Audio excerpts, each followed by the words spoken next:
Hello friends, स्वागत है आपका अपने यूट्यूब चैनल अपना ह्यूमैनिटीज़ गुरु में। तो आज की ये सेकंड वीडियो है हमारी हिस्ट्री का वन शॉट वीडियो, जो मैं एक इसकी सेट फर्स्ट बना चुका हूँ और ये सेट सेकंड है। इन दो वीडियो से आपके लगभग सभी टाइप्स के क्वेश्चन, चाहे वो शॉर्ट हो चाहे वो लॉन्ग क्वेश्चन हो, वो हिस्ट्री के कवर होंगे क्लास 12 सीबीएसई बोर्ड के लिए।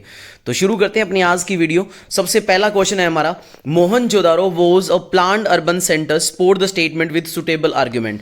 कहते हैं मोहनजोदारो था वो एक प्लान अर्बन सेंटर था, आप इसको बताओ। तो आई होप ये क्वेश्चन सभी को वैसे आता होगा, लेकिन फिर भी बताने का प्रयास करता हूं कि मोहनजोदारो था वो कैसा था भाई। एक उसकी जो सिटी प्लान बनाया गया था वो वेल इंफ्रास्ट्रक्चर प्लान में उसे बनाया गया था। और मोहनजोदारो को दो टाउन में कैटेगराइज करा गया था, एक अर्बन टाउन और एक लोअर टाउन। अब यहां पे अर्बन टाउन, जो अपर टाउन है, उसको क्या कहा जाता है? सिटाडल कहा जाता है बेसिकली, जहां पे बिल्डिंग्स कम है, लेकिन कहा जाता है कि यहां पे एडमिनिस्ट्रेटिव फंक्शन होते होंगे या स्पेशल फंक्शन के लिए ये बिल्डिंग्स बनाई गई थी। लोअर टाउन है जिसको रेजिडेंशियल टाउन भी कहते हैं, और यहां पे जो कॉमन पीपल है वो रहने के लिए बनाया गया।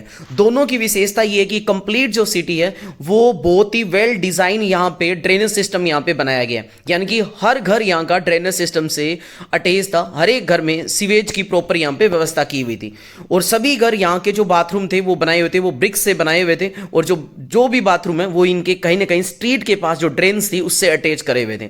और सबसे बड़ी बात है, यहां पर अपने को एक ग्रेट बात देखने को भी मिलता है मोहनजोदारो के अंदर, जो कहीं ना कहीं सेरेमोनियल फंक्शन के लिए या सेरेमोनियल बाथिंग के लिए यहां पे प्रोग्राम करा जाता होगा। ठीक है, नेक्स्ट बात करते हैं। तो यहां पर ही अपने को ग्रेनरी देखी गई है, जो कि फूड ग्रेन्स को स्टोर करने के लिए रखा जाता होगा, जो ग्रेन्स जो निकालते थे उनको स्टोर करने के लिए रखा जाता होगा।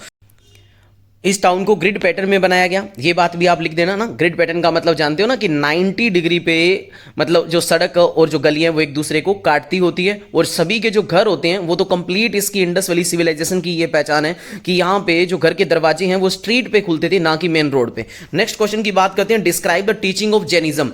अब जैनिज्म की टीचिंग की क्या मोस्ट इंपॉर्टेंट कुछ एक बातें हैं। तो जो जैनिज्म था वो कहते हैं कि जो पूरा वर्ल्ड है ये वो एनिमेटेड है, यानी कि भगवान ने उसको बनाया। उन्होंने वो कहते हैं कि जो रॉक्स है, जो स्टोन्स है, इन सब में जो नॉन लिविंग बीइंग है, इन सब में कहते हैं एक जीवन है, लाइफ एग्जिस्ट करती है। ये मानते हैं जो जैनिज्म है, उनके प्रिंसिपल है कि हमें नॉन वायलेंस के पाथ को फॉलो करना है। ये मानते हैं कि हमें किसी भी जीव जंतु को नुकसान नहीं पहुंचाना, चाहे वो एनिमल्स हो, चाहे प्लांट्स हो, चाहे इंसेक्ट्स हो, हर एक के अंदर कहते हैं लाइफ होती है।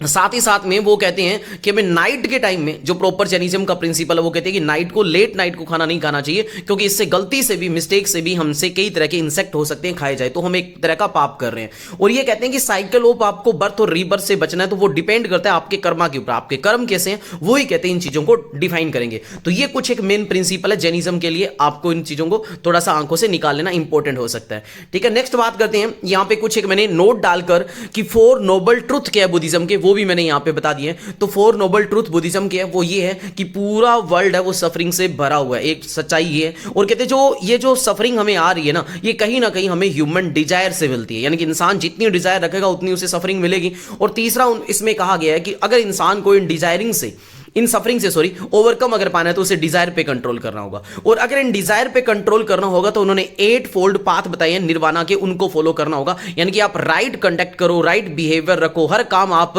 वैसे करो जो एक मोरल हो, जो एथिकल हो, उस हिसाब से करो, जिसको आप निर्वाणा कहते हैं, वो इनको बताए गए हैं। नेक्स्ट क्वेश्चन है हमारा, Why have many scholars returned to the months after independence as being गांधीजी's finest arts explained with example? देखो बड़ा इंपॉर्टेंट क्वेश्चन है, आपको ना स्टेटमेंट बेस को देख के कभी डरना नहीं है कि भाई इसमें क्या पूछा गया। सिंपल सी बात इसमें ये पूछा गया है कि बहुत सारे स्कॉलर से ऐसा क्यों लिखा है कि इंडिपेंडेंस के काफी टाइम बाद में गांधी जी के लिए एक फाइनेस्ट आर्ट्स आते हैं। क्यों भाई? क्योंकि जब इंडिपेंडेंस सेलिब्रेशन हो रहा था तब गांधी जी ने इंडिपेंडेंस के सेलिब्रेशन में पार्टिसिपेट नहीं करा था। गांधी जी वहां गए हुए थे जहां पे वो एरिया जो कम्युनल रियोट्स में बंटे हुए थे, जहां पे दंगे हो रहे थे, चाहे वो कोलकाता का एरिया हो, पहले वो कोलकाता के एरिया में गए, वहां पे उन्होंने पीस लाने का काम करा। वहां पे उन्होंने कई लोगों से ओथ खिलवाई, कसम खिलवाई कि आपको धर्म के नाम पे किसी को हार्म नहीं पहुंचाना है। फिर उसके बाद वो दिल्ली जाते हैं और वो यही काम वहां पे करते हैं। इनका मेन प्रयास ये था कि किसी भी बेसिस पे हिंदू और सिख मिलकर मुस्लिम को ना नुकसान पहुंचाए और ना ही मुस्लिम हिंदू को नुकसान पहुंचाए। यानी कि इनका मेन प्रयास ये था कि जो ये दंगे हो रहे हैं, ये जो कम्युनल रियोट्स हो रहे हैं, ये रुक जाए। तो इनके बेसिस पे प्रयास करा गया। हालांकि जब ये कर रहे थे बहुत सारे लोगों ने इनके क्रिटिसाइज भी करी और कहा गया कि कहीं ना कहीं ये तो पाकिस्तान के फेवर के लिए काम कर रहे हैं, ये हमें ये कह रहे हैं कि जो यहां पे मुस्लिम माइनॉरिटी में उनको अपने नुकसान ना पहुंचे। ये ऐसी बात क्यों नहीं बोल रहे हैं कि पाकिस्तान के अंदर जो हमारे हिंदू और सिख भाई हैं उनको यहां से, उनको सेफली यहां पहुंचाया जाए या उनको वहां नुकसान ना पहुंचे। तो बहुत सारे लोगों ने इनकी क्रिटिसाइज भी करी, लेकिन मेनली इन्होंने क्या कहा कि इंडिपेंडेंस के कोई भी सेलिब्रेशन में पार्टिसिपेट नहीं करा। इन्होंने अपनी आखिरी सांस तक इंडिपेंडेंस के अंदर जो भी पीस लाने का प्रयास करा, और कहा जाता है कि इन्होंने यहां पे फास्ट भी रखा था एक दिन का, जब कोलकाता के अंदर रियोट्स वगैरह चल रहे थे, ताकि वो रियोट्स क्या हो, कम हो सके। तो ऐसा इन्होंने प्रयास किया, और लास्ट में सिर्फ ये दे रखी है कि गांधी जी की जो डेथ होती है वो 30 जनवरी 1948 को होती है, और वहां से इनका लास्ट बैटल था वो खत्म हो जाता है।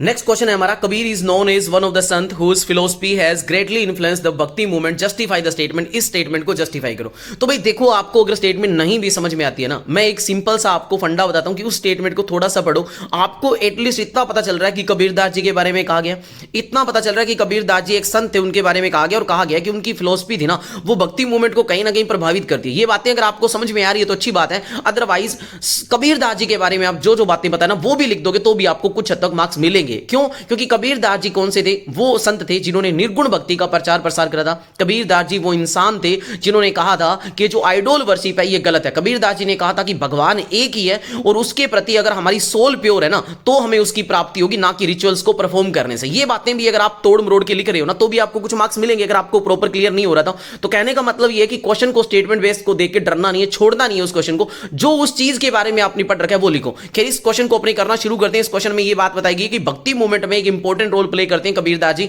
कैसे? तो आपको पता है कबीरदास जी का जो जन्म होता है वो एक मुस्लिम की वीवर फैमिली के अंदर जन्म होता है, लेकिन इन्होंने, क्योंकि इनको आपको पता है अनटचेबिलिटी को सामना करना पड़ता है, डिस्क्रिमिनेशन का सामना करना पड़ता है, और ये मेनली ये बात कहते थे कि एक इंसान को कभी एक सिंपल लाइफ जीनी चाहिए और एक फ्यू मटेरियल पोजेशन रखनी चाहिए, जैसा कि ये रखते थे। ये कहते थे कि एक इंसान की स्पिरिचुअलिटी जो हैप्पीनेस है वो मिलनी चाहिए, ना कि धन से जो हैप्पीनेस मिलती है वो मिलनी चाहिए। इन्होंने कहा कि भगवान है वो सिर्फ एक ही है, और वो हमेशा प्रेफर करता है यूनिटी को। वो कभी भी ये प्रेफर नहीं करता कि भगवान अलग अलग है, इस तरह की वो बात नहीं करते। और इन्होंने कहा था कि भगवान को अगर आपको प्राप्त करना है तो आप रिचुअल्स की बजाय, अगर आपको भगवान के क्लोज जाना है, ज्यादा क्लोज जाना है, तो आप अपनी खुद की सोल को प्योरीफाई कर लो। प्योरीफाई करने का मतलब, जो आप डिस्क्रिमिनेशन कर रहे हो, जो आप जीव जंतुओं को मार रहे हो, उनकी मतलब एक तरह से भगवान को प्राप्त करने के लिए रिचुअल जो परफॉर्म कर रहे हो, इनको इन्होंने गलत माना। कुछ हद तक इनके थॉट और गुरु नानक जी के सेम थे। जैसे गुरु नानक जी ने भी यही कहा था कि भगवान एक है, गुरु नानक देव जी ने भी यही कहा था निर्गुण भक्ति को करो, यानी कि इन्होंने सगुण भक्ति होती है जो आइडोल वर्शिप है, इन्होंने अपोज करा था। तो ये बातें कुछ एक सिमिलर है, आप इन चीजों को ध्यान में रखना।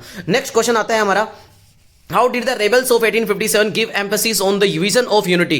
कहते हैं यूनिटी के विजन किस तरह से देता है 1857 का रिवोल्ट। आपको पता है 1857 का जो रिवोल्ट था हमारा पहला वॉर ऑफ इंडिपेंडेंस था।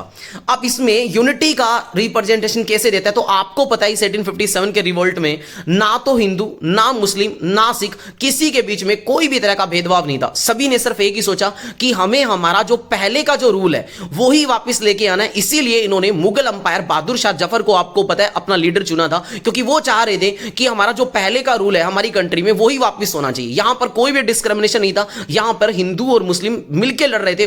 उनकी सिर्फ एक इच्छा थी कि अगर हमारे में से एक भी मारा जाता है तो कहीं ना कहीं हमारा नुकसान हो रहा है। वो ऐसा नहीं सोच रहे थे कि हिंदू और मुस्लिम अलग अलग है।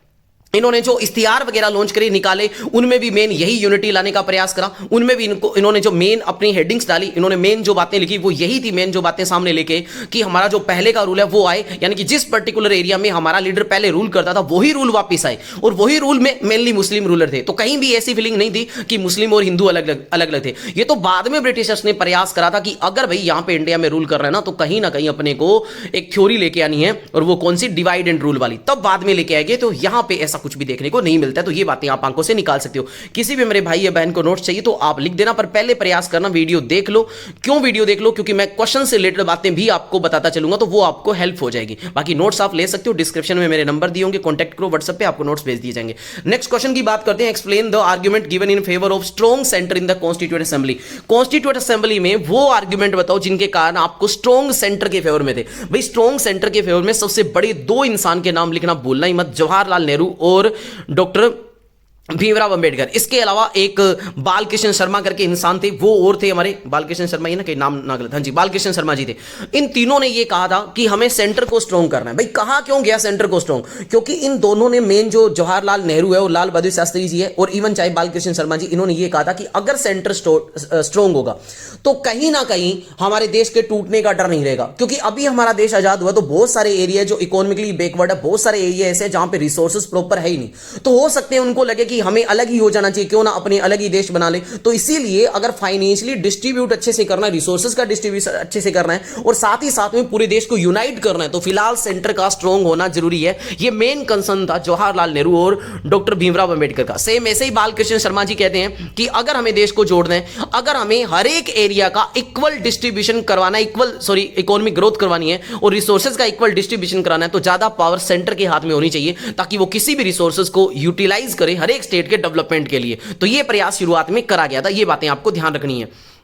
नेक्स्ट क्वेश्चन की बात करते हैं अपने, how were the inscription of Mauryan period deciphered या decipher, explain the limitation of epigraphy. की लिमिटेशन क्या है वो बताओ। कि भाई मौर्यन अंपायर के जो पीरियड के जो इंस्क्रिप्शन थे उनको डिसाइफर करने का काम आपको पता है जेम्स प्रिंसप ने करा 1837-38 के अंदर। ये थोड़ी सी डेट वेरी करती है, आप चेक कर सकते हो थोड़ा सा, ठीक है। और ये बेसिकली होते क्या इंस्क्रिप्शन, जो कि कहीं पिलर के ऊपर लिखे गए हो या रॉक के ऊपर लिखे गए हो। रॉक के ऊपर लिखे जाते हैं उनको रॉक एडिक्ट बोलते हैं और पिलर के ऊपर लिखे जाते हैं उनको पिलर एडिक्ट बोलते हैं। ये बेसिकली वो थे जो उस टाइम की, मतलब उनके टाइम की जो पीरियड के टाइम में लिखे गए मौर्यन अंपायर में, खास तौर से ये जारी किए गए थे अशोका के टाइम पीरियड में, ठीक है। तो उनके बारे में पता लगाया सबसे पहले जेम्स प्रिंसप ने। उन्होंने कहा कि ये जो मेनली है ये प्राकृत स्क्रिप्ट में और क्रोस्टी लैंग्वेज में लिखे गए हैं, खास तौर से जो नॉर्थ वेस्टर्न के साइड के हैं, और उससे आगे के जो साइड के हैं वो ग्रीक और अरेमिक जो लैंग्वेज है वहां पे इनको लिखा गया है। ये इन्होंने पता लगाया।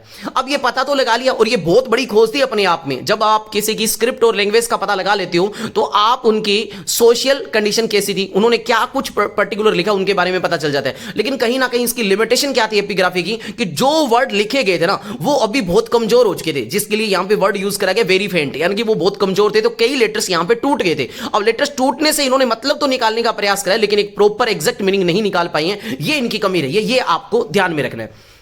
नेक्स्ट क्वेश्चन की ओर चलते हैं। क्वेश्चन है, how historian come to know about Mauryan period, explain the administrative structure of Mauryan empire. कि भाई कौन से सोर्स है जो हमें मौर्यन अंपायर के बारे में जानकारी देते हैं और साथ ही साथ में उनका एडमिनिस्ट्रेटिव स्ट्रक्चर कैसा था वो भी आप बताओ। तो कौन कौन से सोर्स है, बेसिकली दो सोर्स है जो मौर्यन अंपायर के बारे में अपने को जानकारी देता है। एक लिटरेरी सोर्स होता है, दूसरा होता है आर्कियोलॉजिकल सोर्स होते हैं। अब लिटरेरी सोर्स वो है जो उस टाइम पीरियड के अंदर जो भी हमें लिखे हुए सोर्स मिलते हैं, चाहे वो अर्थशास्त्र बुक लिखी गई कौटिल्य के द्वारा, चाहे वो मुद्रा राक्षस बुक लिखी गई विशाखा दत्ता के द्वारा, चाहे वो इंडिका बुक लिखी गई मैग्स्थनीज के द्वारा, जो हमें वहां की जानकारी देती है। जैसे अर्थशास्त्र बुक आपको पता है एक इंपॉर्टेंट बुक थी और वो कौटिल्य ने लिखी थी। मौर्यन अंपायर का जो फर्स्ट फाउंडर लीडर थे चंद्रगुप्त मौर्य, उनके एक तरह से पॉलिटिकल मेंटोर थे ये। तो इन्होंने ये बुक लिखी थी। इनके अंदर प्रॉपर रूल रेगुलेशन बताया था कि गवर्नमेंट को, एक स्टेट को, एक रूलर को किस तरह से रूल करना चाहिए, उसको अपनी डिप्लोमेटिक पॉलिसी कैसे बनानी चाहिए, इनके बारे में प्रॉपर ये जानकारी देता है अपने को। इंडिका बुक है वो कहीं ना कहीं जो मैग्स्थनीज के द्वारा लिखी गई है, जो कि एक ग्रीक एम्बेसडर थे, आपको पता है आए थे सेल्यूकस निकेटर के यहां से। इन्होंने जानकारी दी है कि वहां का एडमिनिस्ट्रेटिव सिस्टम कैसा था, वहां पे कास्ट सिस्टम कितने में बंटा हुआ था। जैसे इन्होंने बताया कि वहां पे 7 कास्ट सिस्टम में बंटा हुआ था, वहां पे स्लेवरी सिस्टम नहीं पाया जाता था उस टाइम में। ये अपने को जानकारी देती है इंपॉर्टेंट। ऐसे ही मुद्रा राक्षस जो लिखी गई है विशाखा दत्ता के बारे में, वो भी हमें मौर्यन अंपायर के बारे में जानकारी देता है, ठीक है। इसके अलावा, इनके अलावा कौन सी चीजें जो बुद्धिस्ट लिटरेचर है, बुद्धिस्ट लिटरेचर में यहां पे दो के नाम लिखे, महावासमा और दीपावासमा करके दो लिटरेचर यहां पे लिखे गए हैं, जो कहीं ना कहीं अशोका के रोल के बारे में, जो कि उन्होंने बुद्धिज्म को स्प्रेड करा श्रीलंका के अंदर कैसे फैलाया, उनके बारे में जानकारी देते हैं। इसके अलावा बुद्धिस्ट की जो रिलेटेड जताका स्टोरीज है वो भी कहीं ना कहीं अपने को जानकारी देती है। अब आर्कियोलॉजिकल सोर्स की बात करें तो आर्कियोलॉजिकल सोर्स में मेनली आते हैं अशोका के टाइम पीरियड पे निकाले गए जो पिलर्स जो उन्होंने बनवाए थे, जो कि बुद्धिज्म को स्प्रेड करने के लिए दिए थे, उनसे हमें जानकारी मिलती है। और इनकी आपको पता है उनकी जो लिपि है पर्टिकुलर, इसकी डिसाइफर कर लिया गया था 1838 के आसपास जेम्स प्रिंसप के द्वारा, जो अपने को उस टाइम पीरियड के बारे में जानकारी देती है, ठीक है। तो ये है मेनली, तो इन सारी चीजों से अपने को जानकारी मिलती है। इसके अलावा जो मटेरियल रिमेन्स मिले, चाहे वो पोल्ट्री हो, चाहे पंच मार्क सिल्वर और कॉपर कॉइन्स हो, उनसे भी हमें जानकारी इनको जानने के लिए मिलती है। नेक्स्ट अगर बात करें कि वहां का एडमिनिस्ट्रेटिव सिस्टम कैसा था, तो वो बात करते हैं। तो मौर्यन जो एडमिनिस्ट्रेटिव सिस्टम था वो प्रॉपर तरीके से सेंट्रलाइज था, यानी कि मेनली सारी पावर जो वहां का रूलर था वो अपने पास रखता था। लेकिन अपने पास रखता कैसे था, वो सारा काम करता था वो मंत्री परिषद के थ्रू करता था। मंत्री परिषद अध्यक्ष अपॉइंट किए होते थे, वो उनको हर एक काम के लिए एडवाइस देते थे। और साथ ही साथ में डिफरेंट प्रोविंसेस में डिफरेंट ऑफिशियल्स को भेजा गया था, वो ऑफिशियल्स वहां की निगरानी रखते थे, वहां के काम करते थे। इस तरह से वहां का काम सिस्टम करा गया था। और आपको पता है ये इतना अच्छा सिस्टम क्यों था, क्योंकि अर्थशास्त्र में इसके बारे में सारा कुछ बताया गया। इवन यहां पे बताया गया कि हर एक चीज के लिए वहां पे एक प्रॉपर अध्यक्ष था। ट्रेड के लिए अलग से अध्यक्ष था, गोल्ड को, शिप को मेंटेन करने के लिए, एग्रीकल्चर को मेंटेन करने के लिए, हर एक के लिए प्रॉपर तरीके से एक अध्यक्ष को अपॉइंट किया गया था। और वहां पे सेल टैक्स कलेक्शन कैसे करना है, फॉरेन ट्रेड वहां पे कैसे करना है, इन चीजों को प्रॉपर तरीके से वहां पे डिस्ट्रीब्यूट किया हुआ था। तो ये है वहां का मौर्यन का कुछ हद तक एडमिनिस्ट्रेशन मैंने बताने का प्रयास करा। अब जानते हैं नए क्वेश्चन की ओर। क्वेश्चन है, analyse the feature of the sacred centre of Vijayanagar empire. अब विजयनगर अंपायर का जो सेक्रेड यानी कि पवित्र धार्मिक सेंटर है वो कैसे कैसे कहा गया है? तो वो श्राइन विरूपाक्षा और पंपा देवी का जो टेम्पल है वहां का आसपास का एरिया, उसको सेक्रेड कहा गया। क्यों कहा गया? क्योंकि वहां पे बहुत सारे देवी देवताओं के टेम्पल्स बनाएंगे। अब वो कैसे हैं वो अपने पढ़ते हैं कि ये जो पर्टिकुलर एरिया वो लोकेट करता है, नॉर्थ एज लगती है इसके तुंगभद्रा नदी के किनारे पे। The city northern edge was close to the bank of the Tungabhadra, यानी कि इसका नदन एज है वो तुंगभद्रा रिवर के किनारे है।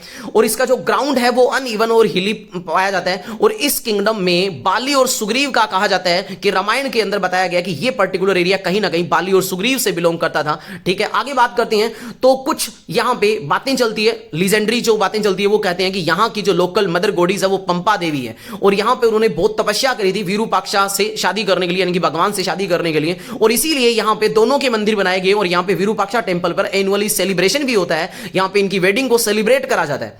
एडिशनली इसके अलावा बात करें तो यहां पे जैन टेंपल एग्जिस्ट करा गया विजयनगर में, इसीलिए यहां पे बहुत सारे जो टेंपल्स बनाए गए, न्यूमरस टेंपल्स जो बनाए गए, इसलिए इस पर्टिकुलर जगह को होली सेंटर या सेक्रेड सेंटर के नाम से इसको जानते हैं। ठीक है, यहां पे बताए गए हैं कि जो किंग है विजयनगर का, वो अपने आप को जो रूल करता है वो विरूपाक्षा के बिहाफ पे रूल करता है। और इवन वो सिग्नेचर भी जो करता है वो श्री विरूपाक्षा लिख के सिग्नेचर करता है। और अपने वो साइन बेसिकली कन्नड़ स्क्रिप्ट के अंदर उनके मिलते हैं और वहां पे विरूपाक्षा करके वो नाम देखने को मिलते हैं। तो ये बातें आपको मेनली उसकी याद रखनी है। नेक्स्ट, हाँ जी, नेक्स्ट क्वेश्चन है, how did salt Satyagraha of Gandhi ji become the all India campaign in opposition to the British? Explain with example. इस एग्जांपल से सहायता से बताओ। मैं आपको एक सभी स्टूडेंट से रिक्वेस्ट करूंगा, मेरे छोटे भाई बहनों से जो भी वीडियो को देख रहे हैं, गांधी जी के चैप्टर का कोई भी क्वेश्चन आ सकता है, चाहे उनके सोल्ट सत्याग्रह का क्वेश्चन आए, यानी कि सिविल डिसओबीडियंस मूवमेंट पूछ लिया जाए, या वो पूछ सकते हैं नॉन कोऑपरेशन मूवमेंट क्या है, या वो ऐसे पूछा जा सकता है कि गांधी जी जब अफ्रीका से लौट के आए इंडिया के अंदर 1915 के अंदर जब वो आए थे तो उन्होंने कौन सी कंडीशंस को यहां पे चेंज होते हुए देखा, या गांधी जी ने कौन से मूवमेंट कब करे, कोई भी मूवमेंट के बारे में आ सकता है। तो मैंने बेसिकली इन दोनों वीडियोस में हर एक क्वेश्चन को कवर करवाने का प्रयास करा, तो मैं उम्मीद करता हूं कि इन्हीं क्वेश्चन में से पूछा जाएगा। बाकी थोड़ी सी लैंग्वेज को चेंज कर दे तो डरना नहीं है, आपको खाली देखना है कि सिविल डिसओबीडियंस मूवमेंट के बारे में पूछा जा रहा है या पूछा जा रहा है कि गांधी जी के कौन से सोर्सेस है जो गांधी जी के बारे में अपने को जानकारी देता है। इस क्वेश्चन को भी मैंने पहले वीडियो में कवर करवाया है। या गांधी जी के कौन से मूवमेंट के बारे में पूछा गया है। तो आसान है क्वेश्चन, आपको कैसे भी समझ में आ जाएगा। सारी चीजें मैं कवर करने का प्रयास करूंगा। तो क्वेश्चन कह रहा है कि सोल्ट सत्याग्रह है वो कहीं ना कहीं जो गांधी जी ने जो लागू करा, उससे क्या हुआ, India campaign in opposition to the British, British को कहते हैं ऑल एस्पेक्ट से उन्होंने अपोज करा था। तो सबसे पहले तो आपको शुरुआत करनी है बस, सोल्ट सत्याग्रह शुरू कब करा गया था। तो सोल्ट सत्याग्रह गांधी जी ने लॉन्च करा था 12 मार्च 1930 को, यानी कि 1930 को 12 मार्च को ये शुरू करा गया। इसे ही सिविल डिसओबीडियंस मूवमेंट की शुरुआत यहां से कही जाती है। सोल्ट मार्च इन्होंने साबरमती आश्रम गुजरात से शुरू करा, दांडी तक गए, इनमें लगभग इनके साथ 78 फॉलोवर गए थे। और साथ ही साथ में इन्होंने 380 किलोमीटर से ज्यादा कहा जाता है कि इन्होंने ये दूरी तय की। 6 अप्रैल को जैसे ये दांडी पे पहुंचते हैं तो वहां पे एक हैंडफुल नमक को बनाकर सोल्ट के मार्च, जो सोल्ट का लॉ बनाया गया था ब्रिटिश का, जिसके ऊपर उनकी मोनोपोली थी, ये कहा गया था कि सिर्फ लॉ जो नमक है वो सिर्फ और सिर्फ ब्रिटिशर्स बना सकते हैं। इसको कानून को तोड़ा। जैसे ही इन्होंने इस कानून को तोड़ा, कोस्टल एरियाज के अंदर जितने भी बाकी जगह थे वहां पे हर एक जगह पे इस लॉ को ब्रेक किया गया। जैसे ही इस लॉ को ब्रेक किया गया तो यहां से क्या हुआ, इस मूवमेंट में शुरुआत हो जाती है कि बहुत सारे लोग इनके साथ में जुड़ जाते हैं। और रूरल जो रेजिडेंट्स वाले खास तौर से जो लोग होते हैं वो इनके साथ जुड़ते हैं, वोमेन होती है वो इनमें पार्टिसिपेट करती है। और ये बात जरूर लिखनी है, सिविल डिसओबीडियंस मूवमेंट में पार्टिसिपेशन वोमेन का बड़ा बढ़ जाता है, क्योंकि कमला देवी चट्टोपाध्याय के कहने पर गांधी जी ने यहां पे वोमेन के पार्टिसिपेशन को भी इंक्लूड करा इसके अंदर। और इनके अंदर कौन कौन सी वोमेन थी ये भी आप लिख सकते हो कि इस पर्टिकुलर मूवमेंट से रिच, जो पुअर और हर एक जो रिलीजन के लोग हैं वो तो जुड़ते ही जुड़ते हैं, क्योंकि उन्होंने सोल्ट को चूज किया। और सोल्ट एक ऐसी चीज थी जो चाहे रिच हो, चाहे गरीब हो, यानी कि पुअर हो, चाहे किसी भी धर्म का हो, वो यूज करेगा ही करेगा। तो इसलिए इन्होंने सोल्ट को चूज करा। तो वोमेन भी इसमें इंक्लूड हुई थी। और कुछ एक वोमेन के नाम यहां पे दे रखे हैं, कस्तूरबा गांधी थी, कमला देवी चट्टोपाध्याय थी, अवंती बाई थी, अवंती बाई गोखले, लीलावती मुंशी थी, हंसाबेन मेहता थी, ये कुछ एक ने इंक्लूड करा। और ये इस मूवमेंट की भी मेन थीम क्या थी, जैसे गांधी जी के हर एक मूवमेंट की मेन प्रिंसिपल होता है नॉन वायलेंट रहना और अंग्रेजों को अपोज करना। और अंग्रेजों को सिविल डिसओबीडियंस का मतलब जनता को ओबे नहीं करना है अंग्रेजों को, यानी कि इसमें पीजेंट्स ने लार्ज स्केल पे पार्टिसिपेट करा, प्रोफेशन, बाकी जो प्रोफेशन से बिलोंग करते हैं उन्होंने, यानी कि कहीं ना कहीं अंग्रेजों की चीजों को बॉयकॉट करना शुरू कर दिया। जैसे अंग्रेजों ने कहा कि फॉरेस्ट में नहीं जाना, वहां से लकड़ियां नहीं काटनी, जानवरों को वहां पे नहीं चराना, तो इस तरह से उनके लोगों को यहां पे ब्रेक किया गया। तो ये था सिविल डिसओबीडियंस मूवमेंट जिसमें लार्ज स्केल पे लोगों ने पार्टिसिपेट करा था। ठीक है। नेक्स्ट बात करते हैं, British didn't have an easy time in putting down the revolt of 1857, explain the statement with example. कहते हैं ब्रिटिशर्स को इतना आसान नहीं था कि भाई 1857 के रिवोल्ट को डाउन करना, इसको दबाना। क्यों? क्योंकि बताओ, क्योंकि ये वैसे तो रिवोल्ट हुई बहुत पूरे इंडिया में तो नहीं फैला था, लेकिन ये जो रिवोल्ट था इनको पीजेंट्स ने ज्वाइन कर लिया था, इनको विलेजर्स ने ज्वाइन कर लिया था। इवन इस मूवमेंट को कुछ हद तक बहुत सारे जमींदार थे, बहुत सारे जो बाकी लैंड ओनर थे, उन्होंने भी ज्वाइन कर लिया था। क्यों? क्योंकि उन्होंने भी देखा था कि ब्रिटिशर्स ने उनके साथ भी गलत किया था, तो इसलिए ये मूवमेंट कई सारे एरिया में फैल गया। जैसे कि यहां पे बताया जाता है कि कुछ एक प्लेसेस के नाम लिखे हैं कि अवध, अवध से कानपुर, लखनऊ, अरा, झांसी, इन कई सारे एरियाज में फैल गया। और इनको हर एक जो छोटे मोटे किंगडम है उन्होंने ज्वाइन करा, जमींदार ने ज्वाइन करा। इसके कारण इनको दबाना इतना आसान नहीं था, इसीलिए ये शॉर्ट क्वेश्चन लिखा गया है। तो इसको दबाना क्यों नहीं आसान था? क्योंकि इनको ज्वाइन करने वाले सिपाही ही नहीं थे, सिर्फ पीजेंट्स भी थे, विलेजर्स भी थे, जमींदार भी थे, लैंड ओनर्स वगैरह भी थे, और छोटे जो किंग है उन्होंने भी इसको ज्वाइन करा था, और कई सारे एरियाज में ये स्प्रेड हो गया था। नेक्स्ट बात करते हैं, describe the reason on inclusive result of the second round table conference held in London. London के अंदर second round table conference held करी गई थी 1931 में। आपको याद रखना 3 राउंड टेबल कॉन्फ्रेंस हुई थी, पहली 1930, दूसरी 1931, तीसरी 1932 के अंदर। इन तीनों राउंड टेबल में सेकंड राउंड टेबल के अंदर गांधी जी जाते हैं और वो ये कहते हैं कि भाई जो गांधी जी है वो कहीं ना कहीं जो कांग्रेस है, यानी कि कांग्रेस है, वो पूरी इंडिया को रिप्रेजेंट कर रही है। लेकिन उस टाइम में डॉक्टर भीमराव अंबेडकर ने इस बात को डिनाई करते हैं। डॉक्टर भीमराव अंबेडकर कहते हैं कि ऐसा कुछ नहीं है, कांग्रेस है वो पूरी इंडिया को रिप्रेजेंट नहीं करती। सेम मुस्लिम लीग भी यही कहती है कि जो कांग्रेस है वो पूरे इंडिया को रिप्रेजेंट नहीं करती। तो कहीं ना कहीं इंडिया के अंदर यूनिटी नहीं होने की वजह से सेकंड राउंड टेबल कॉन्फ्रेंस है वो सक्सेसफुल नहीं हो पाती है, और कहीं ना कहीं ब्रिटिशर्स इसकी एडवांटेज ले पाते हैं, और वो जो डिमांड कर रही थी कांग्रेस, उनकी डिमांड को दबा देते हैं। यहां पे ये बात याद रखनी है। और यहां से थोड़ा सा ये भी ध्यान रखना कि कौन से इंसान होते हैं जो तीनों जो राउंड टेबल कॉन्फ्रेंस है उनमें पार्टिसिपेट करते हैं। तो एक का नाम तो है डॉक्टर भीमराव अंबेडकर, और एक सप्रू जी करके इंसान है, शायद उनका नाम जतिन सप्रू या कौन सा सप्रू, वो नाम थोड़ा सा आप चेक कर लेना, मेरे को नाम मैं भूल गया हूं। ठीक है। नेक्स्ट क्वेश्चन की बात करते हैं, Mirabai was the perhaps one of the best known women, best poet with in the भक्ति ट्रेडिशन। इस स्टेटमेंट को कहते हैं, आप बताओ भाई। अब आपको कुछ भी मान लो समझ में नहीं आ रहा, लेकिन आपको मीराबाई तो आ गई ना समझ में कि मीराबाई के पूछा गया मीराबाई के बारे में, तो बताना शुरू कर दो मीराबाई के बारे में कि मीराबाई थे वो आपको पता है एक वुमेन पोइट के तौर पे उभर के आते हैं। और ये मीराबाई थे कौन? तो मीराबाई खुद एक प्रिंसेस थे, मेवाड़ के प्रिंसेस थे। इनकी शादी एक राजपूत के मतलब राजा के साथ होती है, लेकिन ये उस प्रिंसेस होने के बावजूद ये वहां की जो नॉर्मल लाइफ है उसको त्याग देते हैं, और ये कहते हैं कि मैं तो सिर्फ और सिर्फ पत्नी हूं, डेवोटी हूं। वो किसकी हूं? कृष्ण जी की हूं। और वहां पे इनको जहर देने तक का प्रयास करा जाता है, लेकिन उसके बावजूद ये वहां से निकल जाते हैं, और ये व्हाइट कपड़े पहन के, और जो कि अनटचेबल लोग जिनको बेसिकली कहा जाता है, उनके बीच में ये रहना शुरू करते हैं। और ये एक तरह से जो कृष्ण जी है उनके प्रति डेवोट होते हैं। और इनकी डेवोट होने की एक मात्र जो हमारे इस पर्टिकुलर सोसाइटी में, इस पुरानी सोसाइटी में अगर अपने को एग्जाम्पल मिलता है एक वोमेन का इतना भक्ति के प्रति, तो वो मीराबाई का मिलता है। और इतना ज्यादा कि एक आप सोच के देखो, एक प्रिंसेस होने के बावजूद एक नॉर्मल लाइफ जीना, अनटचेबल के साथ रहना, क्योंकि इन्होंने कहा कि मेरे को जो ये नॉर्मल लाइफ है ये नहीं जीनी, मेरे को सिर्फ और सिर्फ कृष्ण जी के प्रति समर्पित होना है। और इस तरह से इन्होंने करके दिखाया। तो भक्ति मूवमेंट में इनका इंपॉर्टेंट रोल माना जाता है। और ये याद रखना, इनको जो बेसिकली अनटचेबल कहते हैं, या जिनको अपने कहते हैं कि बैकवर्ड कम्युनिटी है, उनको महिलाएं इनको काफी अपना मानती है। और इनके जो गाने हैं वो भी काफी सुनने को मिलते हैं। आजकल तो इतने नहीं सुनने को मिलते, थोड़े टाइम पहले इनको काफी सुनने को मिलता था। तो ये एक इंपॉर्टेंट एग्जाम्पल है कहीं ना कहीं डिवोशनल का, भक्ति मूवमेंट का, जिन्होंने अपनी कास्ट को छोड़ के, अपने रिलीजन को छोड़ के एक भक्ति का मार्ग अपनाया, और बहुत सारों के लिए इंस्पिरेशन का काम करा, खासतौर से वोमेन के लिए। नेक्स्ट क्वेश्चन की बात कर लेते हैं अपनी, examine the architectural and ritual feature of Mahanavami डिब्बा।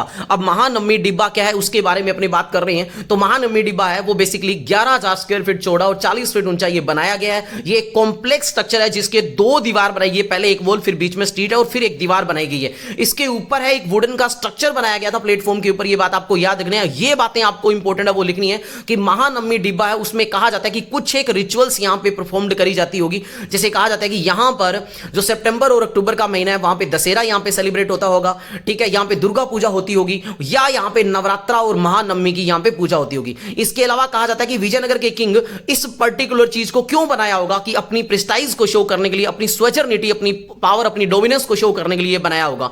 और साथ ही साथ में यहां पे वर्शिप करी जाती होगी देवी देवताओं की, और यहां पे हॉर्स का वर्शिप होती थी और सेक्रीफाइस करा जाता था यहाँ पे बफेलोज को, एनिमल्स को। ये बातें आपको याद रखनी है। तो ये था महानवमी डिब्बा। एक इंपॉर्टेंट क्वेश्चन बन सकता है। इनकी मेन बातें आपको आंखों से निकालनी है। जो मैं पॉइंट्स बोलूं इनको आप अंडरलाइन करो, लिखो। नेक्स्ट क्वेश्चन की ओर चलते हैं।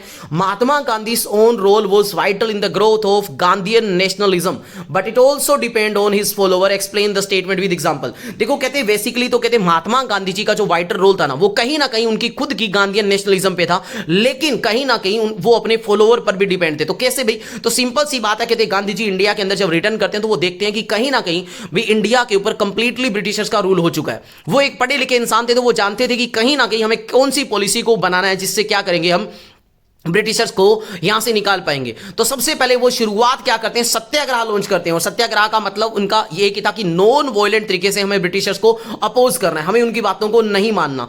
तो उन्होंने यही मैसेज जो अपने फॉलोअर्स धीरे धीरे बने उनके बीच में ये मैसेज को पहुंचाते हैं कि हमें नॉन वॉयलेंटली तरीके से ये काम करना है। गांधी जी ने क्या करा? शुरुआत के अंदर जो इंसानों की सफरिंग थी, उनकी सफरिंग के लिए उनके पास जाते हैं, उनकी बातों को सुनते हैं और उनकी सफरिंग के लिए उनके साथ मिलकर सत्याग्रह को लॉन्च करते हैं। जिससे क्या होता है? उनकी फॉलोअर्स बढ़ती है और जैसे वो मैसेज कन्वे करते हैं अपने फॉलोअर्स के साथ, वैसे ही वो मैसेज को मानते भी है। गांधी जी ने शुरुआत में जैसे ही नॉन कोऑपरेशन मूवमेंट करा, तो नॉन कोऑपरेशन मूवमेंट में गांधी जी ने कहा कि हमें ब्रिटिशर्स के गुड्स को बॉयकॉट करना है, हमें उनकी सर्विस को नहीं करना, हमें उनको, लेकिन ये काम सारा नॉन वायलेंटली करना है, हमें कोई भी वायलेंट नहीं करना। तो इन चीजों को उनके फॉलोअर ने साथ मिलकर काम किया। तभी 1857 के बाद का सबसे बड़ा रिवोल्ट कहा जाता है ये नॉन कोऑपरेशन मूवमेंट। क्यों? क्योंकि उनके फॉलोअर ने उनका साथ दिया। और उनके फॉलोअर ने साथ क्यों दिया? क्योंकि उनकी खुद की एक आइडियोलॉजी थी, जो ये थी कि अंग्रेजों को अगर निकालना है तो हमें उनको अपोज करना है, लेकिन अपोज करना कैसे? सत्याग्रह के मैनर से। और सत्याग्रह का मैनर क्या कहता है कि आपको आपके ट्रूथ का जो पाथ है उसको फॉलो करना है, लेकिन नॉन वायलेंटली फॉलो करना है। और ये जहां पर भी जिस भी किसान की या जिस भी इंसान की जो दुख होती थी, उनकी बातों को सुनते थे और उनके लिए ये सत्याग्रह के मूवमेंट को करते थे। तो इस तरह से यहां पर दोनों के एफर्ट ही काम में आते हैं कि कहीं ना कहीं गांधी जी की जो गांधीयन नेशनलिज्म की फीलिंग है वो तो आती आती है और उनके फॉलोवर उनको सपोर्ट करते हैं, तभी कहते हैं वो इतने ज्यादा सक्सेसफुल हो पाते हैं। तो ये बातें आपको लिखनी है।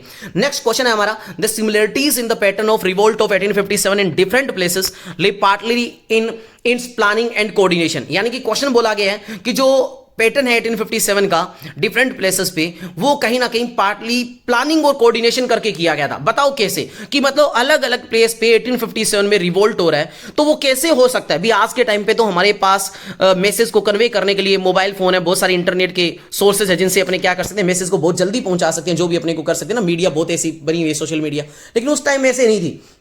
तो वो कैसे कन्वे करते होंगे एक दूसरे को मैसेज? तो कहा जाता है कि जब सबसे पहले जो 7th कावलरी मतलब जो डिक्लाइन करती है कि हम कार्टिज का यूज नहीं करेंगे क्योंकि उनको पता चलता है कि इसमें भाई काव और पिग का फेट है, तो उन्होंने मना कर दिया था। तो उसी की बात बाद में 48 नेटिव इन्फेंट्री भी मान लेती है। तो ये कैसे हुआ कि 7th जो कावलरी ने जो बात मानी वो 48 ने मानी? तो कहा जाता है कि यहां पे जो इनके मैसेज पहुंचाए जाते थे वो इनके प्रॉपर तरीके से, ये सिपोय का एक वन स्टेशन से दूसरे स्टेशन पे मैसेज को डिलीवरी करने का इनका प्रॉपर एक मैकेनिज्म था, यानी कि इंसान के थ्रू मैसेज को भेजते थे। इसके अलावा ये कोऑर्डिनेशन करने के लिए आपको पता है नाइट के टाइम में मीटिंग करते थे अपनी। इसके लिए एक भाई साहब है, कहां है वो भाई साहब के नाम कहां दिया गया?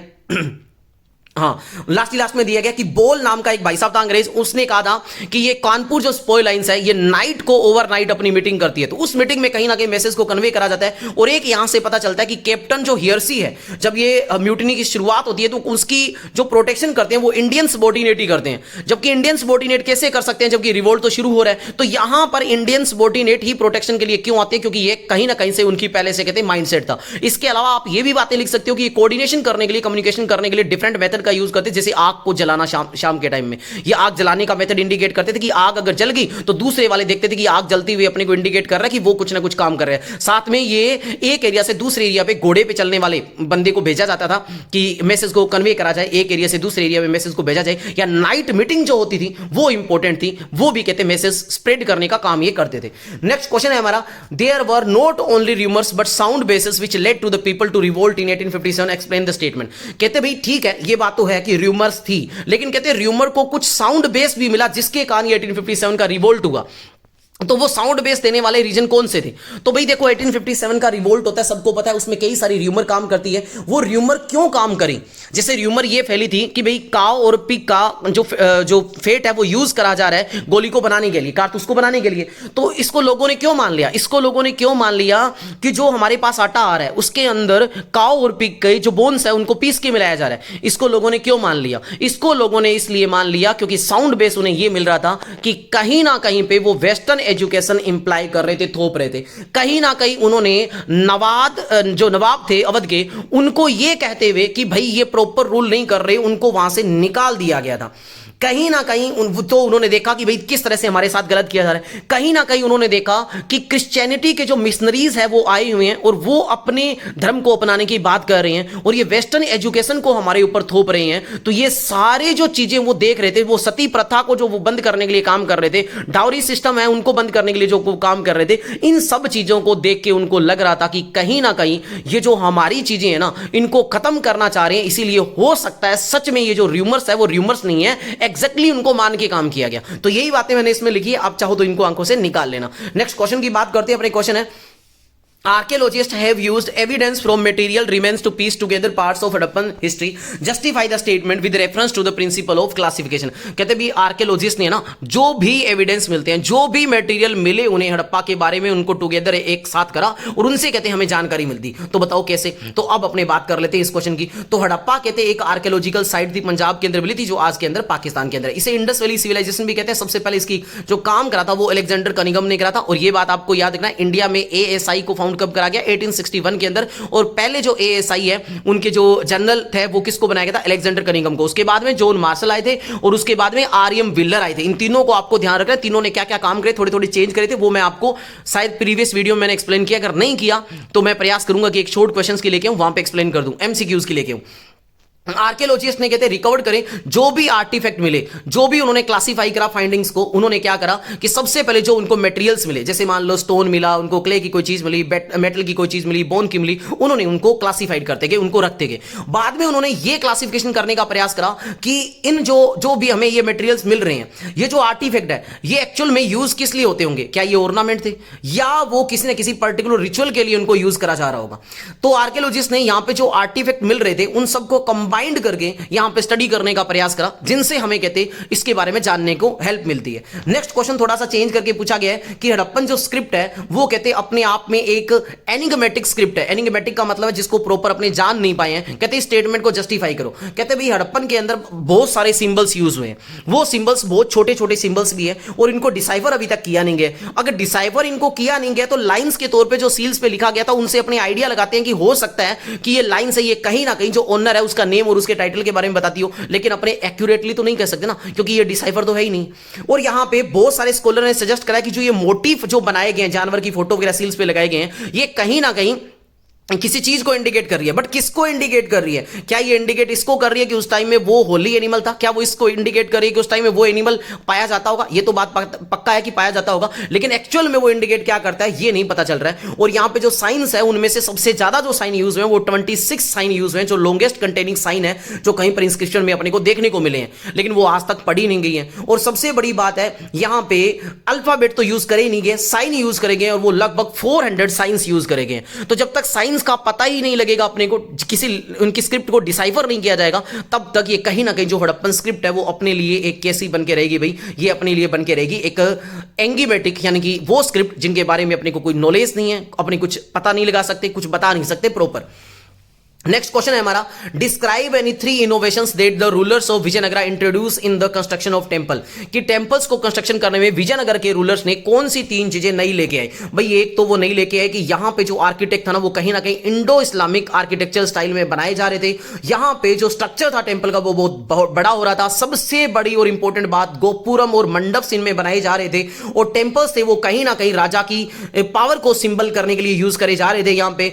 और साथ ही साथ में यहां पे इन टेंपल्स के ऊपर, स्टोरी के ऊपर एक गर्भगृह बनाया जाता था जिसको विमाना बेसिकली कहते थे। और ये जो टेंपल्स है ये कहीं ना कहीं एक नई द्रविड़ा स्टाइल में बनाए जाते थे। और इतना ही नहीं, इन टेंपल्स में कल्याण मंडप भी बनाए जाते थे जिनका यूज होता था म्यूजिक और डांस वगैरह परफॉर्म करने के लिए। तो ये एक नया स्टाइल वो लेके आए टेंपल के अंदर, ये आपको याद रखना है। नेक्स्ट क्वेश्चन है, describe any 3 features of Vitthal temple या विरूपाक्षा टेंपल, दोनों को आपको बताना है। इनके फीचर्स तो अपने बताएंगे कि जो विठल टेंपल है हम्पी के अंदर है, उसको कंस्ट्रक्शन का काम करा कृष्णदेव राय ने। और आपको पढ़ना है भाई, ये क्वेश्चन अलग से आ सकता है कि कृष्णदेव राय ने क्या काम करा और इसके टाइम पीरियड में विजयनगरा कैसे मतलब इतना प्रोग्रेस करता है। तो आपको बताना है कि विजयनगर अंपायर को जो कृष्ण देवराय के टाइम में वो किस तरह से ग्रो करा था। तो उन्होंने कौन कौन से एरिया को जीता था, तुंगभद्रा का जो एरिया था उसको इन्होंने जीता था, जो उड़ीसा का एरिया है उसको इन्होंने हराया था, और पास के जो एरिया उनको इन्होंने जीतने के बाद इन्होंने क्या करा था, इन्होंने वहां के पर्टिकुलर एरिया में एग्रीकल्चर फैसिलिटी के लिए अच्छा काम करा था, वाटर रिजर्वोरियर्स वगैरह बनाए थे इन्होंने, और साथ ही साथ में इनके टाइम पीरियड में मिलिट्री थी वो हमेशा वॉर के लिए रेडी रहती थी। ये बातें आपको याद करनी है, ये बातें आपको एक्सप्लेन करनी है, इनको भूलना नहीं। अगर कहीं से क्वेश्चन ऐसा बन जाए तो आपको वो लिख सकते हो, ठीक है। हाँ, इनके टाइम पीरियड के बाद में जैसे ये खत्म हो जाते हैं, मतलब ये चले जाते हैं, उनके बाद में डिक्लाइन हो जाता है। खैर मैंने इस क्वेश्चन को एक्सप्लेन किया अपनी प्रीवियस वीडियो में, अच्छे से देखना चाहो तो वहां पे देख लेना। क्वेश्चन कैसे ही बने मैंने हर एस्पेक्ट से कवर करने का प्रयास करा है ताकि आपको आ जाए। तो अभी बात कर लेते हैं कि कृष्ण देवराय ने 1513 के अंदर ये विठल टेम्पल बनाया था, ठीक है, कृष्ण देवराय ने। ये बातें आपको याद रखनी है। ये जो ब्यूटीफुल टेम्पल है ये भगवान विठल यानी कि भगवान विष्णु को डिवोट करता है, भगवान विष्णु के लिए बनाया गया मेनली, ठीक है। इसके अंदर बताया गया कि इसका जो कंपाउंड मेजरिंग स्ट्रक्चर है वो लगभग 152 इंटू 94 मीटर का बनाया गया, और इसके अंदर 3 गोपुरम बनाए गए हैं। इसके अंदर 48 मैग्निफिसेंट पिलर लगाए गए हैं जो कि कल्याण मंडप को बनाने के लिए करे गए हैं, और ये बेसिकली कार्व्ड आउट रॉक को बनाए गए, यानी कि ये जो बनाया गया है ना, ये पूरा जो 48 मैग्निफिसेंट पिलर बनाए गए कल्याण मंडप पे, ये पूरा का पूरा रॉक्स को काट के बनाया गया है। तो यहां का ये जो पिलर स्ट्रक्चर है ये बहुत ब्यूटीफुल देखने को मिलता है, ठीक है। और यहां पे चेरियट बिल्ड करा गया इसी टेंपल के फ्रंट में, जो कि टेंपल की ब्यूटी को और ज्यादा बढ़ा देते हैं। तो ये बातें आपको लिखनी। हाँ जी, नेक्स्ट टॉपिक है अपना विरूपाक्षा टेंपल। तो विरूपाक्षा टेंपल है जो लॉर्ड शिवा को रिप्रेजेंट करता है। विरूपाक्षा टेंपल जो बनाया गया है वो एक क्या है, एक बड़ा टेंपल बनाया गया है, विजयनगर अंपायर की एक अच्छी पहचान को बताता है। यहाँ पे गोपुरम को बनाया गया है, यहाँ पे सेंट्रल श्राइन को रिप्रेजेंट करा गया है। यहाँ पे सोशल इंपोर्टेंस देखने की अगर बात करें तो यहाँ पे जो इमेज है गॉड की वो रखी जाती थी सामने, जब म्यूजिक डांस वगैरह ड्रामा वगैरह परफॉर्म करा जाता था। यहाँ पे मैरिज है वो डेटीज की वो सेलिब्रेट करी जाती है, ये बात आपको याद रखनी है। इसके अलावा आप इसके बारे में लिख सकते हो एडिशनल जो अपने पीछे पड़ गए हैं कि विजयनगर के जो रूलर थे वो कहीं ना कहीं लॉर्ड विरूपाक्षा के बिहाफ पे रूल करते थे और अपने आप को श्री विरूपाक्षा लिख के ही साइन करते थे। ये बातें आपको लिखनी है। और रूलर अपने आप को इंडिकेट करते थे गॉड के टाइटल के साथ, जिसको बोलते हैं हिंदू सुल्ताना के तौर पे रिप्रेजेंट करते थे। ये बातें थोड़ी सी आप लिख देना। नेक्स्ट बात करते हैं, Why did Gandhi ji give emphasis on Hindustani as to be the national language of India? कि गांधी जी ने क्यों नेशनल लैंग्वेज इंडिया की हिंदुस्तानी को बनाने का प्रयास करा? तो भाई हिंदुस्तानी लैंग्वेज या हिंदावी लैंग्वेज जिसको बेसिकली कहा गया है, उसमें हिंदी और उर्दू को दोनों मिक्सर था। यानी कि गांधी जी जानते थे कि लास्ट स्केल पे जो लोग बोलते हैं वो हिंदावी लैंग्वेज या हिंदुस्तानी लैंग्वेज बोलते हैं, जिसमें हिंदी और उर्दू दोनों है। तो इस लैंग्वेज को इन्होंने चूज क्यों करा हमारे लिए? क्योंकि वो चाहते थे कि जो लार्ज स्केल पे लोग बोले जा रहे हैं, जो आसानी से हर एक बंदे के समझ में आ जाए, उस लैंग्वेज को अगर देश की नेशनल लैंग्वेज बनाया जाए तो वो सही रहेगा, ताकि देश के बीच में अंडरस्टैंडिंग होगी और एक यूनिटी क्रिएट करने का काम होगा, ठीक है। इसलिए ये प्रयास किया गया था। नेक्स्ट बात करते हैं, quit India movement become the mass movement support the statement. इस स्टेटमेंट को बताओ कि क्विट इंडिया मूवमेंट एक मास मूवमेंट बना था। तो क्विट इंडिया मूवमेंट था क्या? लास्ट मूवमेंट था, आपको पता है 1948 अगस्त के अंदर गांधी जी के द्वारा अनाउंस करा गया। इसी मूवमेंट में गांधी जी ने एक स्लोगन दिया, डू और डाई का, और ब्रिटिश लीव इंडिया, यानी कि भारत छोड़ो आंदोलन कहा जाता है इसको बेसिकली। और ये थर्ड इनका मेजर मूवमेंट था। इस मूवमेंट के बाद में गांधी जी को जेल में डाल देते हैं, लेकिन उस टाइम में बहुत सारे यंगर जो लीडर इमर्ज होते हैं, जैसे उसमें से नाम आता है एक इंपोर्टेंट लीडर का जिनका नाम है जयप्रकाश नारायण। उन्होंने बढ़ चढ़ के हिस्सा लिया था, और इस मूवमेंट के अंदर कांग्रेस के काफी सारे लीडर्स को अरेस्ट कर लिया जाता है, मतलब उनको जेल में डाल दिया जाता है। लेकिन कहीं ना कहीं कुछ ऐसे एरियाज होते हैं जो पर्टिकुलर डिस्ट्रिक्ट होते हैं, वो अपने आप को इंडिपेंडेंस की प्रोक्लेमेशन कर देते हैं इस मूवमेंट के बाद। उनमें से नाम आपको याद रखना है, सतारा और मेदिनीपुरी करके जो दो एरिया थे जिन्होंने प्रोक्लेमेशन कर दिया था। और इस मूवमेंट में जो वुमेन का पार्टिसिपेशन है, जैसे सिविल डिसओबीडियंस मूवमेंट से शुरुआत होती है, यहां इनकी भी रोल बढ़ जाता है। मतलब सिविल डिसओबीडियंस मूवमेंट पहला मूवमेंट था जिसमें वुमेन का पार्टिसिपेशन ज्यादा देखने को मिला था, तो यहां पर भी इनका मूवमेंट जो रोल है वो बढ़ गया था।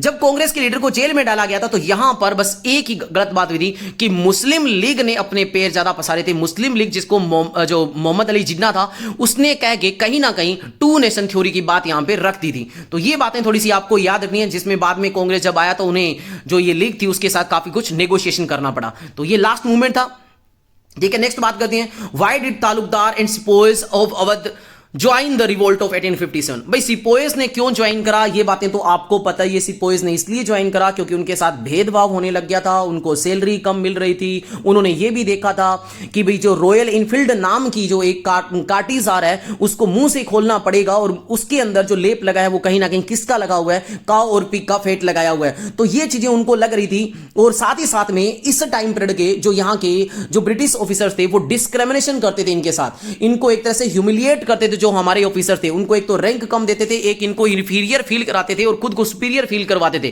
तो ये कुछ एक रीजन थे जिनके कारण जो सिपोही थे उन्होंने करा था। और तालुकदार ने क्यों करा? तो तालुकदार ने ये करा कि जैसे ही अंग्रेजों ने अपना रोल लिया, नवाब को तो देखो हटा ही दिया था, और वो जो तालुकदार थे उनको भी हटा दिया। तालुकदार वो थे जिनकी खुद की अपनी आर्मी होती थी। कई तालुकदार के पास तो 12,000 तक की फुट सोल्जर फोर्स, और कईयों के पास 200 तक की फुट सोल्जर फोर्स, और कुछ हद तक कावलरी फोर्स भी इनकी होती थी। इनके खुद के फोर्ट होते थे। और अंग्रेजों ने क्या करा?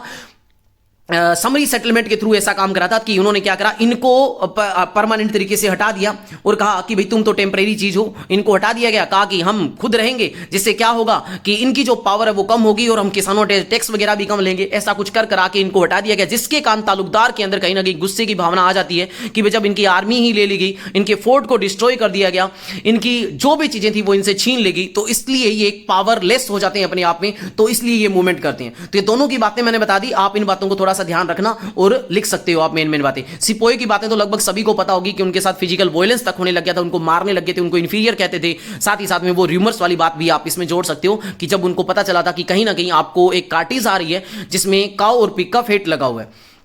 नेक्स्ट बात करते हैं कि describe the distinctive aspect of Sufi silsila. तो भाई सिलसिला सूफी संत लेके आए थे। सिलसिला क्या कहता है कि continuous chain between master to discipline, यानी कि सबसे पहले एक मास्टर होगा, उसके बाद इसका शिष्य होगा, फिर वो आगे मास्टर बनेगा, उसका शिष्य होगा। ये कॉन्टिन्यूअस में चलती जाएगी और ये शुरुआत होती है सबसे पहले कहते हैं प्रोफेट मोहम्मद से, और आगे से आगे कहते हैं ये कॉन्टिन्यूअसली चलती जाएगी। इसी को सूफी सिलसिला कहा जाता है। और इंडिया में सबसे फेमस जो सूफी सिलसिला था वो था चिश्ती सिलसिला, याद रखना है। नेक्स्ट बात करते हैं, व्हाई इज अल बिरूनी इस text Kitab ul Hind considered as a voluminous text क्यों कहा जाता है? तो अल बिरूनी ने बुक लिखी जिसका नाम है किताब उल हिंद। तो देखो आपको ये भी पता चल रहा है कि किस राइटर ने कौन सी बुक लिखी है। तो मैं कह रहा हूं कि जो ये वीडियो देखेगा ना उसको कहीं ना कहीं शॉर्ट क्वेश्चंस में भी मदद मिलेगी, उसके एमसीक्यूज भी कुछ हद तक सोल्व होंगे। देखो बात करते हैं कि किताब उल हिंद थी वो 80 चैप्टर कंप्राइज करती थी, और सबसे बड़ी बात है इस 80 चैप्टर्स के अंदर उन्होंने फिलोसफी, फेस्टिवल, एस्ट्रोनॉमी, हर चीज को इंक्लूड करा, मेजर्स को इंक्लूड करा, जो भी वेट मेजर सिस्टम था, यहाँ का मेट्रोलॉजी सिस्टम कैसा था, यहाँ की आइकोनोग्राफी कैसी थी, इन सबको इन्होंने इंक्लूड करा, इनके बारे में लिखा। और सबसे बड़ी बात है कि अल बिरूनी की एक खास बात थी इनकी लिखने की, क्योंकि ये जब भी कोई भी चैप्टर लिखते थे तो क्वेश्चन के साथ उसको शुरू करते थे, और उसके बाद यहाँ की संस्कृत ट्रेडिशन कैसी थी उनको सब कुछ चीजों को लिखा, और लास्ट में वो चीजों को कंक्लूड करके बताया करते थे। नेक्स्ट क्वेश्चन है कि रियला अपने आप में एक रिमार्केबल बुक कैसे है? तो ये इब्न बतूता ने लिखी थी रियला बुक।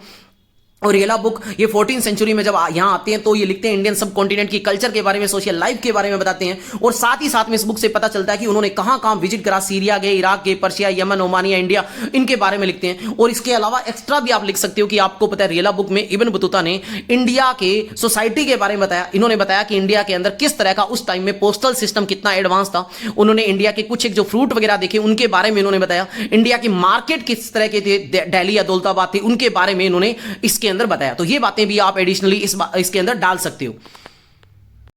हाँ जी, नेक्स्ट क्वेश्चन है, it was the Rowlatt Satyagraha that made Gandhi ji a truly national leader. इस स्टेटमेंट को कहते हैं आप एक्सप्लेन करो। तो ये स्टेटमेंट अपने जानते हैं कि गांधी जी को किस तरह से रोलेट सत्याग्रह जब लॉन्च किया तो इससे कहते हैं ट्रूली नेशनल लीडर बन जाते हैं।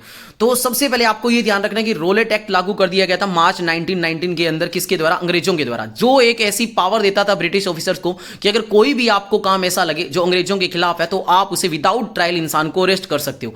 तो इसके कारण क्या हुआ था कि कई एरिया पे मूवमेंट होना शुरू हो गया था, और इसी के रिगार्डिंग आपको पता होगा 13 अप्रैल 1919 को अमृतसर के जलियांवाला बाग में एक मैसेकर होता है जहां पे एक पीसफुल तरीके से मीटिंग चल रही होती है और कुछ लोग वैशाखी के मेले को सेलिब्रेट करने आए होते हैं। तो वहां पे जनरल आर डायर के आदेश से यहां पे अंधाधुंध गोलियां चला दी जाती है, जिसमें उनकी रिपोर्ट के अकॉर्डिंग, जो ब्रिटिश रिपोर्ट तैयार करते हैं उसके अकॉर्डिंग 379 पीपल मारे जाते हैं, जबकि रियलिटी में 1000 से ज्यादा लोग यहां पे मारे जाते हैं।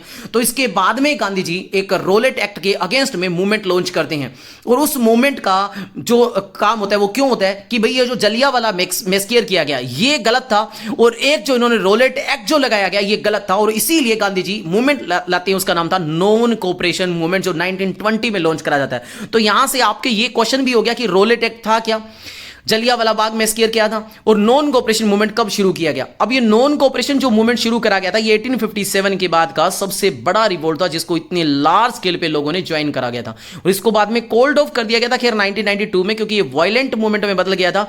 एक चोरा चोरी नाम की जगह है जहां पे कहा जाता है कि उस पुलिस स्टेशन पे आग लगा दी जाती है जो रिवोल्ट कर रहे हैं उन लोगों के द्वारा, और उसमें लगभग 22 पुलिसमैन जल के राख हो जाते हैं। तो इसलिए इस मूवमेंट को कोल्ड ऑफ कर दिया गया था। खैर बात ये याद रखनी है आपको कि ये जो रोलेट सत्याग्रह था इसको नेशनल लीडर के तौर पे इमर्ज क्यों होते हैं, क्योंकि यहां के इसी के बाद में गांधी जी अपना पहला मूवमेंट लॉन्च करते हैं जो जिसका नाम होता है कौन सा, नॉन कोऑपरेशन मूवमेंट। और वो कैसे कैसे लॉन्च करा जाता है उससे पहले कि आपको सर्कमस्टेंसेस थोड़ी सी बतानी है। नेक्स्ट क्वेश्चन की ओर चलते हैं अपने। Examine the causes that made Al Biruni visit India, कि कौन से कारण थे जिनके कारण अल बिरूनी इंडिया के अंदर विजिट करते हैं। तो 1017 के अंदर सुल्तान महमूद जो है वो इन्वेड कर देते हैं ख्वारजीम के ऊपर, और वहां से जो स्कॉलर है उनको अपने साथ गजनी ले आते हैं। तो उनके अंदर अल बिरूनी भी थे और वो यहां पे आते हैं, वो पढ़े लिखे थे, उनको बहुत सारी जो लैंग्वेज थी वो आती थी, जैसे सीरिया होगी, अरेबिक होगी, हिब्रू होगी, पर्शियन होगी, और संस्कृत यहां पे आके वो सीख लेते हैं।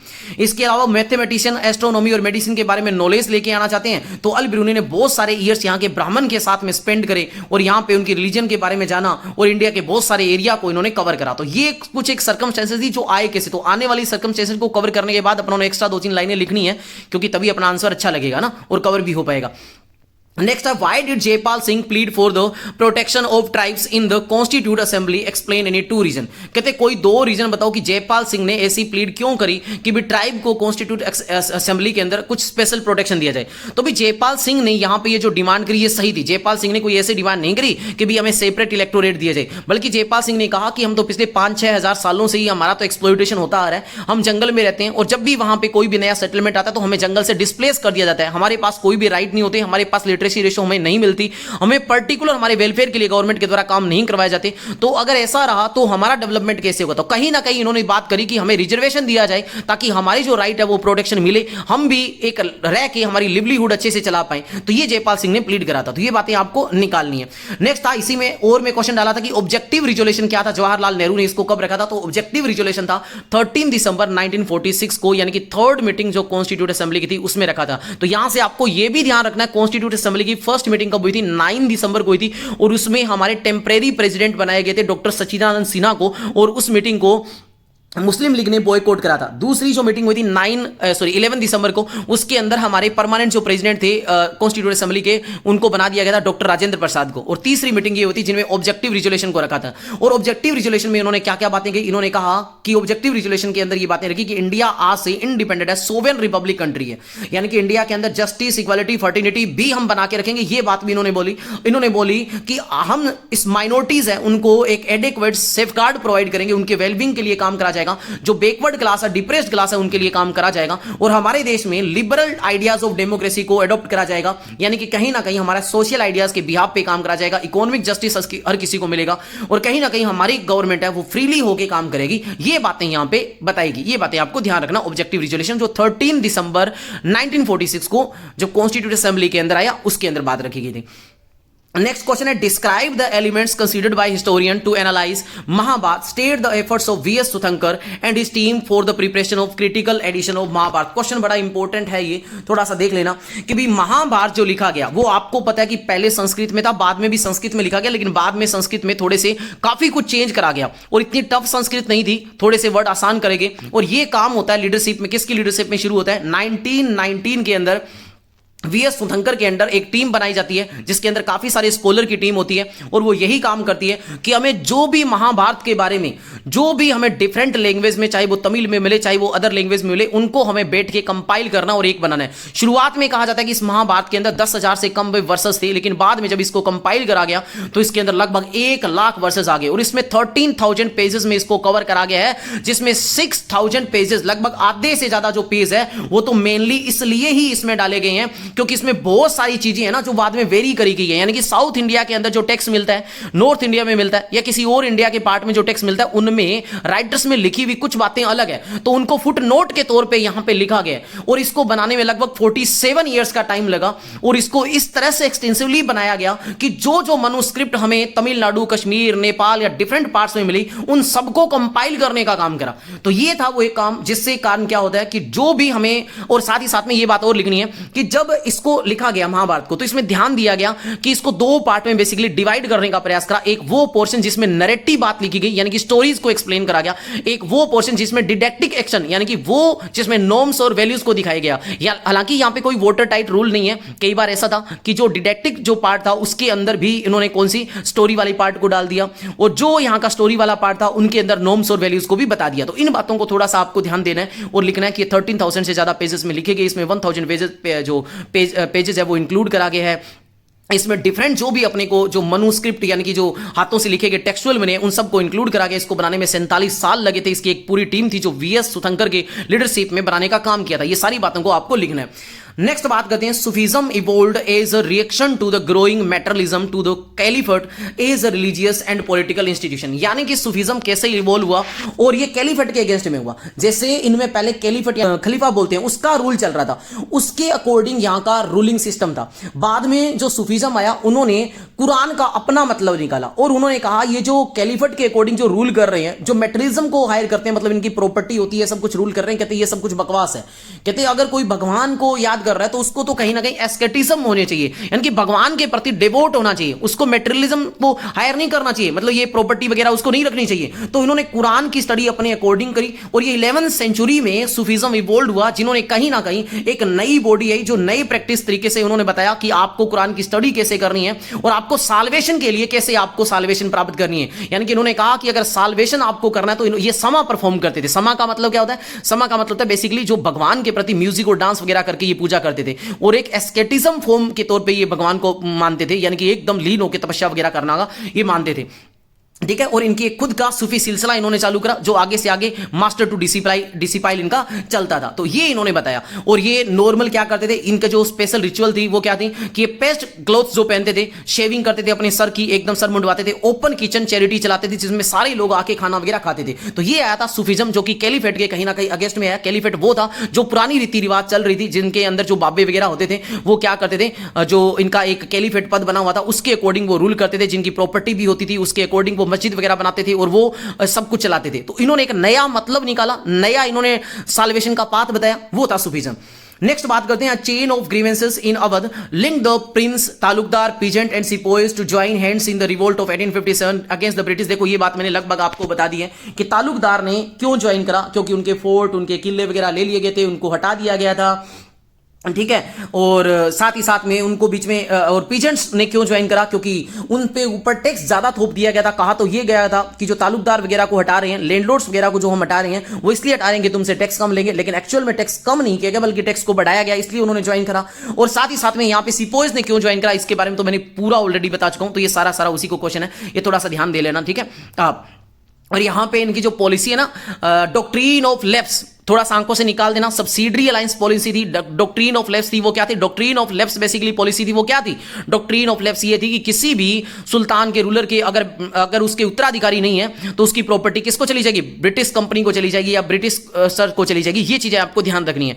और सब्सिडरी अलायंस के थ्रू इन्होंने क्या करा था कि सारों की आर्मी वगैरह राजा की ले ली थी, वहां पे अपनी आर्मी अपॉइंट करते थे, अपने अकॉर्डिंग वहां पे काम करते थे और बाद में धोखाधड़ी करके ऐसे कह देते थे कि भाई ये प्रॉपर इस राजा का रूल है ना वो सही ढंग से नहीं कर रहा, ये करप्शन कर रहा है, और इस तरह से उसको हटा दिया जाता था। तो ये काम उन्होंने करा था कई एरियो के साथ। तो इस तरह से सारे के सारे पीजेंट थे, तालुकदार थे, वो सब इनके अगेंस्ट में हो गए थे। नेक्स्ट क्वेश्चन है, explain the role played by the zamindar in Mughals. Mughals के टाइम में जमींदार का क्या रोल था? देखो जमींदार का रोल, मुगल के टाइम में इनका हाई स्टेटस मिलता था, इनके पास खुद की प्रॉपर्टी होती थी, ये प्रॉपर्टी को अपने अकॉर्डिंग खरीद बेच सकते थे, इनको अपर कास्ट के अंदर इंक्लूड करा जाता था, इनको कुछ हद तक कुछ सर्विसेज स्टेट के द्वारा मिलती थी, इनको राइट था टैक्स कलेक्ट करने का भी पर्टिकुलर एरिया में जो भी इनके अंडर में आ रहा है, और इनकी सोसाइटी के अंदर पोजीशन क्या थी? अच्छी खासी रखते थे ये। नेक्स्ट हमारा क्वेश्चन आता है कि Chishtis become the most influential Sufi devotional tradition in the late 12th century. इसको एक्सप्लेन करो। तो सूफीज्म जो आया आपको पता है कि सूफी ग्रुप था जो इंडिया के अंदर लगभग 12th सेंचुरी के आसपास आता है, जिनमें चिश्तीज भी थे और इन्होंने खानखा बनाया रखा था। खानखा भी मैं आपको बताऊंगा कि ये चिश्ती भी जो थे ना सूफीज्म थे, बेसिकली ये दो पार्ट में डिवाइड थे। इनको थोड़ा सांकों से निकाल लेना, एक बेसरिया एक बासरिया। एक वो थे जो शरिया लॉ को फॉलो करते थे, एक वो थे जो शरिया लॉ को फॉलो नहीं करते थे, एक वो थे जो खानखा बनाते थे। खानखा कोई होस्पाइस बोला गया, यानी कि वो जगह जहां पे सूफीज्म क्या देते थे, अपने स्टूडेंट्स को ज्ञान देते थे, वो जगह जहां पर जो एक प्रॉपर तरीके से ये लंगर वगैरह चलाने का काम करते थे, वो जगह थी यहाँ पे इनकी, ठीक है। तो ये बात आपको याद रखना। जैसे इसमें एक खान का फेमस बताई गई है कि शेख निजामुद्दीन की होस्पाइस या खान का जो 14th सेंचुरी में बनाई गई, जो कि यमुना रिवर के किनारे पे गयासपुर में बनाई गई थी, जो कि दिल्ली के आउटस्कर्ट पे पड़ता है, ठीक है। It was undoubtedly well like due to sects piety and austerity, यानी कि ये वो जगह होती थी जिसको हर कोई पसंद करता था, स्पिरिचुअलिटी के बेसिस पे ये अच्छी होती थी। यहां पे इवन जो रूलर है, मुगल्स के रूलर है, वो भी इवन यहां पे आया करते थे। तो ये कुछ एक बातें बताई गई है। और इंडिया के अंदर चिश्ती है वो एक इंपॉर्टेंट एसेंशियल अपना रोल रखती है, ठीक है, जिसने लगातार काम करा। और वो चिश्तीस होते थे, वो क्या होते थे, लोगों के सराउंड्स होते थे, लोगों से टचेबल होते थे। और जो चिश्ती जहां पर भी गए उन्होंने वहीं के अकॉर्डिंग उनकी लोकल लैंग्वेज को अडॉप्ट करा, जिसके कारण लोगों से जो रिलेशन है इनका वो बढ़ा और इन्होंने अपने सिलसिला को कंटिन्यूटी किया। और सिलसिला क्या होता है वो आप जानते ही हो। और साथ ही साथ में इनमें एक बताया जाता है कि एक सूफी थे बाबा फरीद वगैरह, इनका नाम बताया गया। इन्होंने कहते हैं लोकल लैंग्वेज के अंदर अपनी पोइट्स को लिखा, जिसको गुरु ग्रंथ साहिब के अंदर भी लिखा गया है। तो ये बातें आपको ध्यान देनी है। तो ये थी कि वो मेनली क्या करते थे, एक नए तरीका बताते थे, हर एक आम लोगों से मिलते जुलते थे, लोकल लैंग्वेज के अंदर पोइट्स वगैरह जो अपनी पोइम्स वगैरह उसको रिप्रेजेंट करते थे, लोकल लैंग्वेज में लोगों को समझाते थे। तो ये इनका जगह होती थी। और जो भी चिश्तीस के पास डोनेशन वगैरह आती थी ना, वो सारा डोनेशन वगैरह ये पब्लिक के वेलफेयर के लिए ही लगाते थे। तो ये थी मेरी एक second set most important question का।